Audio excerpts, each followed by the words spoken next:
નમસ્કાર વિદ્યાર્થી મિત્રો, ધ ગુરુકુલ યુટ્યુબ ચેનલની અંદર આપનું સ્વાગત છે। આજે આપણે ધોરણ 10 ની અંદર આંકડાશાસ્ત્ર ચેપ્ટરની અંદર સ્વાધ્યાય 13.3 નો દાખલા નંબર 6 જોઈશું, જેની અંદર આપણને મધ્યસ્થ શોધવાનો કહો છે। તો અહીંયા આપણને રકમ આપી છે, તો આપણે અહીંયા આવૃત્તિ આપેલી છે, તો આપણે શું શોધવાનું રહેશે? CF। તો અહીંયા CF માં મેં આગળના દાખલાની અંદર જણાવ્યું કે પહેલી સંખ્યા જે છે એવી રાખવાની, એની અંદર આ 30 નો ઉમેરીશું તો કેટલા થશે? 36 ની અંદર 40 ઉમેરીએ તો થશે 76। 76 માં 16 ઉમેરીએ તો 76 ને 82 10 92, 92 માં 4 ઉમેરીએ તો 96, 96 માં 4 ઉમેરીશું તો 100, જે આપણને CF મળી। હવે આપણે જે છેલ્લી કિંમત આવી એને આપણે n કહીશું, n બરાબર 100। તો n ના છેદમાં 2 100 ભાગ્યા 2 તો જવાબ આવશે 50। तो 50 અહીંયા ક્યાં હશે? તો 36 અને 76 ની વચ્ચે હશે।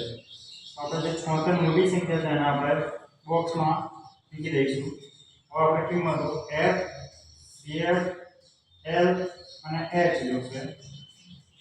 તો f ની કિંમત જે અહીંયા બોક્સમાં વચ્ચે કઈ આવી આવૃત્તિની લાઈનમાં? તો 40। તો f બરાબર 40। હવે cf તો એની ઉપરની સંખ્યા હોય છે, તો કેટલી છે?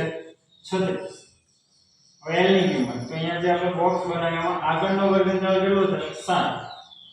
હવે h ની કિંમત તો 10 માંથી 7 જાય તો કેટલો હશે? 3। હવે h ની કિંમત આપણને કેટલી મળે? 3। મધ્યસ્થનું સૂત્ર m બરાબર l + n/2 - cf છેદમાં f ગુણ્યા h। હવે l ની કિંમત આપણને કેટલી મળી છે? અહીંયા 7 પ્લસ n/2 ની કિંમત 50 માઈનસ cf ની કિંમત 36 છેદમાં f ની કિંમત આપણને અહીંયા 40 મળી છે ગુણ્યા h ની કિંમત 3। હવે અહીંયા 7 પ્લસ 50 માંથી 36 હશે તો આપણને મળશે 14 ભાગ્યા 40 ગુણ્યા 3।